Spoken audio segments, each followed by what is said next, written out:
Chairman Tehreek Insaf Imran Khan साहब कुछ ही दूर हैं कामोकी से। उनका जहाँ जहाँ भी आज वो रुके हैं बड़ा फ़कीदुल मिसाल इस्तकबाल किया गया है। 1-1 किलोमीटर उनका 1-1 घंटे में गुजर रहा है और ये आज उनका आखिरी स्टॉप होगा, क्योंकि कल उन्होंने कहा कि रात के टाइम पे वो मार्च नहीं करेंगे।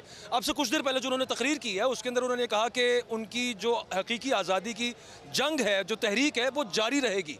यानी कि ये जो मार्च है उनका, वो इसका इंदिया दे रहे हैं कि शायद इसके बाद भी वो ये मामला जारी रखेंगे जब तक मुल्क में इंसाफ नहीं आता। और वो उनके इशारे किस तरफ हैं और वो क्या बातें शातें कर रहे हैं, हम इस हवाले से आम पब्लिक की, उनके कारकुनान की, उनके सपोर्टर्स की क्या राय है, उनसे भी बात करेंगे। हमारे साथ आज specially bureau chief Punjab GNN Shahzad Bhatt साहब हैं।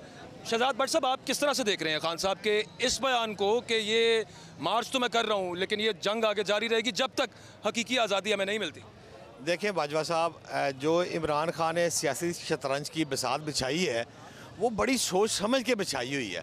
आज लॉन्ग मार्च का तीसरा रोज़ है।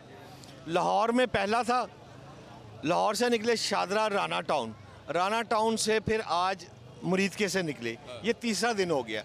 मुरीदके से जब आप आते हैं सादों की या कामों की, तो टोटल ड्यूरेशन अगर आप नोट करें 20 किलोमीटर का बन रहा है। इस 20 किलोमीटर के ड्यूरेशन को कम से कम 9 घंटे में इमरान खान ने कवर करना है। अभी वो गुजरांवाला तो दिल्ली दूरस की बात है, गुजरांवाला तो सुबह पे चला गया है, उन्होंने कामों की में ही ख़त्म कर देना है और कामों की से आगे नेक्स्ट डे यानी कल वो गुजरांवाला से शुरू करेंगे। तो 9 घंटे का ये जो ड्यूरेशन है इनका, ये बहुत ज़्यादा है। 1.5-2 किलोमीटर के अफराद उनके आगे चल रहे हैं, 1-1.5 किलोमीटर पीछे जा रहा है। अब इमरान खान का जिस तरह स्लो काफिला चल रहा है, मेरा जो 3 दिन रोज़ का जो एक्सपीरियंस है उसके मुताबिक खान ने कहा था कि मैं नेक्स्ट फ्राइडे जुमे को चल रहा हूँ और जुमे के रोज़ मैं पहुँचूँगा। ये कम से कम 15 दिन ये अच्छा, असल बात ये है भट्ट साहब कि वो जब भी पहुँचे हैं वो अपने टारगेट को जहन में रखते हुए वो तब तक पहुँचना चाह रहे हैं और एक प्रेशर ख़ास हद तक वो जो कह रहे हैं कि लाखों लोग वहाँ पे आ जाएंगे और फिर साथ वो ये भी कहते हैं कि जद्दोजहद जारी रहेगी। अब जाहिर है कि इस्लामाबाद पहुँचते ही तो हकीकी आज़ादी नहीं मिल जाएगी, इलेक्शंस की डेट मिल जाएगी। वैसे देखिए बात यह है, जिस तरह खान आगे बढ़ता जा रहा है, ऊपर चढ़ता जा रहा है, तो दूसरे को पसपा करने का ये एक स्टाइल है ना उसका, कि जितना प्रेशर आखिर ब्लास्ट होगा ना, फिर जब बंदा दूसरा बंदा ब्लास्ट करे, आप ब्लास्ट लिटरली ब्लास्ट नहीं कह रहे आप। हाँ। मैं मेंटली ब्लास्ट की बात कर रहा हूँ कि जब इंसान के एहसाब जवाब दे देते हैं। ये सारी जंग ही है, ये एहसाब की जंग है। कहाँ एक प्रेशर कर रहा है, वो प्रेशर को ले रहा है दूसरा। अच्छा, ये बताएं कि इमरान खान साहब ने कल वो जब गए थे वापस, उन्होंने कहा कि रात के टाइम चूंकि हमने मार्च नहीं था करना तो मैंने कॉल ऑफ किया अभी वक्ती तौर के लिए, कल दोबारा मुरीदके से स्टार्ट होगा। मुलाकातों की उस वक्त अफवाह फैक्ट्री गर्म हो गई उस वक्त और उसकी उन्होंने तरदीद तो की। साथ उन्होंने कहा कि अगर मुलाकात हो भी तो उसमें मुज़ाकरात ये इसी चीज़ पे होंगे कि मुझे इलेक्शन की डेट चाहिए। ये जो अगर है कि अगर मुज़ाकरात हो भी, अगर मुलाकात हो भी, और फवाद चौधरी साहब कहते हैं कि मैंडेट आरिफ अलवी साहब के साथ है, तो कोई इसके चांसेस हैं किसी मुज़ाकरात के? देखिए जी, बात यह है कि इमरान खान जो 100% इत्मीनान कर रहे हैं वो सदर आरिफ अलवी के ऊपर कर रहे हैं। आरिफ अलवी साहब को उन्होंने टोटल इंचार्ज बनाया हुआ है बैकडोर डिप्लोमेसी के लिए। खां एक फ़ाइट कर रहा है, दूसरे साइड खां असल में बाजवा साहब चौमुखी लड़ाई लड़ने वाला आदमी है। इस लड़ाई के 4 मुख है। एक मुख जो है वो सदर आरिफ अलवी है, वो अपने महाज पर मुसलसल काम किए जा रहे हैं। अभी तो चौमुखी की जगह 13 मुखी हुई है वैसे फ़िलहाल, जो 12 जमातें हैं। और बाकी आज उन्होंने एस्टेब्लिशमेंट का भी कह दिया जनाब। उन्होंने कहा है कि एस्टेब्लिशमेंट ने इन चोरों को हम पे मुसल्लत किया। उन्होंने खुद ये नाम ले लिया, तो इस वजह से हम भी ये लेने में हार नहीं इस वक्त समझ रहे। और उन्होंने कहा कि हम भी आपके साथ नहीं हैं। अब भट्ट साहब, ये जो एस्टेब्लिशमेंट की वो बात कर रहे हैं, उनकी हिमायत के बगैर एक प्रेस कॉन्फ्रेंस हुई और हिमायत तो चलें छोड़ दें, उनकी मुखालफत है बाकायदा। और पाकिस्तान की तारीख में अभी तक वैसे हुआ तो नहीं है, इसी वजह से शायद वो उसको हकीकी आज़ादी कहते हैं कि वो लेने में कामयाब उस हिमायत के बगैर और बल्कि उनकी मुखालफत के साथ। कैसे? देखिए बाजवा साहब, पाकिस्तान में उनकी हमायत के साथ हमेशा हुकूमतें बनती हैं, इस बात को हम तस्लीम करते हैं। ये एक नवश्ता दीवार है, इसमें कोई बात है ही नहीं। लेकिन खान जो सियासत कर रहा है वो सियासत तो कर ही नहीं रहा। वो तो कौम को कह रहा है कि मैं जहाद के लिए निकला हूँ। और जो आवाम हमें मिल रही है वो कहती है जी गोली चला लो, लाठी चला लो, हमें कत्ल कर दो, हमने इस्लामाबाद जाना है। यानी इस तरह का लॉन्ग मार्च में ये स्टाइल नहीं होता। ये तो कौम जो है इस वक्त इतनी अप चला गया, मोराल चला गया है और लोगों में गमो गुस्सा जो है मौजूदा हुकूमत के खिलाफ, जो खान के साथ। पीछे भी एक बुजुर्ग है, मुझे वो गमो गुस्से में लग रहे थे, वैसे उनसे बात कर रहे थे, उनका फ़ोन आ गया। अच्छा, आप खान साहब को ज़ाहिर सपोर्ट कर रहे हैं, क्या सोच के आए? जी, खान साहब एक अच्छे लीडर ने, अच्छे इंसान ने, ਪਾਕਿਸਤਾਨ ਨੂੰ ਬਚਾਉਣ ਵਾਲੇ ਇਹ ਨੇ। ਸਾਡੇ ਵਾਸਤੇ ਖਾਨ ਸਾਹਿਬ ਨੇ ਬਹੁਤ ਜ਼ਿਆਦਾ ਕੰਮ ਕੀਤੇ ਨੇ। ਸਾਡੇ ਮੁਲਕ 'ਚ ਕੱਪ ਲਿਆਉਣ ਵਾਲੇ ਖਾਨ ਸਾਹਿਬ ਨੇ, ਸ਼ੌਕਤ ਖਾਨਾ ਬਣਾਉਣ ਵਾਲੇ ਖਾਨ ਸਾਹਿਬ ਨੇ, ਇਸ ਤੋਂ ਹੋਰ ਵੀ ਜ਼ਿਆਦਾ ਖਾਨ ਸਾਹਿਬ ਨੇ ਬੜੇ ਕੰਮ ਕੀਤੇ ਨੇ।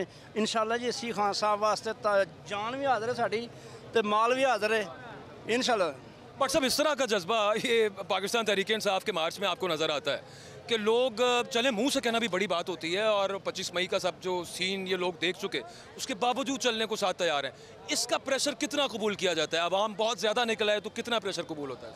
देखिए बाजवा साहब, बात यह है कि ये जो आवाम इस वक्त खड़ी है, ये स्टेट खड़ी है, ये क़यादत के बगैर खड़ी है, ये अरकान सूबाई व कौमी असम्बली वज़रा के बगैर खड़ी है। ये कई दफ़ा ना ऐसी ट्रैफिक, याद रखें, ये बेहंगम ट्रैफिक हो जाती है और फिर इस मॉब का जो है ना कोई पुरसाने हाल नहीं रहता। ये फिर रुकने वाली चीज़ नहीं है। ये 5000 होंगे या 5 लाख होंगे, अगर ये चढ़ दौड़े तो ये पीछे हटने वाले नहीं है। और फिर आप खान साहब लीड तो कर रहे हैं ना, वो जो जहाँ कहेंगे वही करेंगे। ज़ाहिर है कि वैसे तो खान अकेला कप्तान है, वो लीड कर रहा है, इसमें कोई शक शुबे की गुंजाइश नहीं। और मैं 99.9% जो भी अफराद को मिला हूँ वो खान की मोहब्बत में ही आए हुए हैं, वो किसी अरकान असम्बली की वजह से नहीं आए हुए। सही, खान की मोहब्बत में आए हुए। आप भी खान साहब की मोहब्बत में आए हुए। ये क्या लिखा जी? जान रब दी ते वोट खान दा। अच्छा, तो आप मोहब्बत में हैं जी खान साहब की। अच्छा ये बताएं कि आगे काफ़ी सारी मुसीबतें, आगे बहुत सारे आंसू गैस के शेल, रबर बुलेट्स आपका इंतज़ार कर रही हैं। वो अगर इस्लामाबाद तक आप लोग गए इंशाल्लाह ज़रूर हम इलेक्शन लेना चाहते हैं, इलेक्शन का ऐलान कर दें। अगर ये नहीं देते, ऐलान नहीं करते इलेक्शन का, तो खान साहब जहाँ तक कहेंगे हम जाएंगे इंशाल्लाह। और ये रबड़ बुलेट्स और ये वगैरह हमें इससे कोई परवाह नहीं है इसकी। जब कह दिया है खान के लिए जान हाजिर है तो इंशाल्लाह जान हाजिर है। और ये देखें, ये राना सनाउल्लाह इतने जुल्म करके फ़िरौन मर गया, क्या बना उसका? उसने कितने जुल्म किए। भी हम वैसे बात कर रहे थे, आवाम की भी जाननी चाहिए राय कि वो इस पर तज्जिया क्या रखते हैं। जब इमरान खान साहब आप ख़ुद जानते हैं कि वो ख़ुद अभी कह चुके हैं कि इस्टेब्लिशमेंट के हम भी अब ख़िलाफ़ हैं क्योंकि आपने चोरों को मुसल्लत किया, ये वो इल्ज़ाम लगा रहे हैं, तो उनकी हिमायत के बगैर पाकिस्तान में यूजुअली हुकूमतें नहीं होती। तो किस तरह खान साहब इलेक्शंस की डेट इस्टेब्लिशमेंट से लेना चाह रहे हैं या हुकूमत से? जो देंगे हम उन्हीं से ही लेंगे, इलेक्शन का ऐलान लेंगे, चाहे वो इस्टेब्लिशमेंट दे चाहे गवर्नमेंट दे। अगर वो तनकीद करते हैं उसका मतलब ये नहीं है कि वो इल्ज़ाम लगा रहे हैं। हम हमारे जो इदारे हैं हम उनसे सवाल कर सकते हैं, हमारा राइट है। और अभी थोड़े दिन पहले DG ISPR ने बोला है और हमारे ISC के जो चीफ़ हैं उन्होंने बोला कि एहतजाज करना आपका हक़ है, आप बोल सकते हैं, आप आवाज़ उठा सकते हैं, तो हमारे राइट्स हैं, हम बोल सकते हैं। अब देखें ये जो नहीं राइट्स तो है, लोग बात तो करते हैं, बुज़ुर्गों सपोर्ट कर रहे हैं इमरान खान को? ना सपोर्ट तो सब कर रहे हैं, मैं अकेला तो थोड़ा ही कर रहा हूँ। अच्छा तो आप क्या समझते हैं इमरान खान साहब क्या कह रहे हैं, क्यों ये मार्च निकाल रहे हैं? इमरान खान जो कर रहे हैं अच्छा कर रहे हैं। मतलब जो भी कर रहे हैं अच्छा कर रहे हैं, वो क्यों कर रहे हैं वैसे आपके ख्याल में मार्च? वो क्या उनका मुतालबा क्या है? वो अवाम की खातर जो करता है ना वो बेहतर ही करता है। तो एक आम शहरी हैं जो कि कामों की से ही होंगे, वो यहाँ पर सपोर्ट कर रहे हैं। एक बड़ी तादाद लोगों की जो है ना, इन ह्यूज नंबर्स, वो मुख्तलिफ जगहों से। ये मैं आपको यहाँ पे बताता चाहूँ कि कल इमरान खान साहब ने यहाँ पर कामों की आना था लेकिन वो नहीं आए, वो पीछे ही उन्होंने कॉल ऑफ कर दिया था। उसके बावजूद ये तमाम लोग बड़ी तादाद में जो यहाँ पर निकले हैं, ये कल भी वेट करते रहे और फिर यहाँ पर आप कामों की से नहीं है, लेकिन बहुत सारी आवाम कामों की जो यहाँ पे होगी। रात 1-2 बजे तक हम यहाँ पे वेट करते रहे खान साहब आए, क्योंकि हर किसी को थोड़ी पता था कि खान साहब नहीं आ रहे। जैसे जैसे लोगों को पता चलना शुरू हुआ, लोग कुछ स्टे करते गए, कुछ लोग चलते रहे। ठीक है, खान साहब को जहाँ पे पसीने की ज़रूरत पड़ेगी हम खून दे देंगे अपना,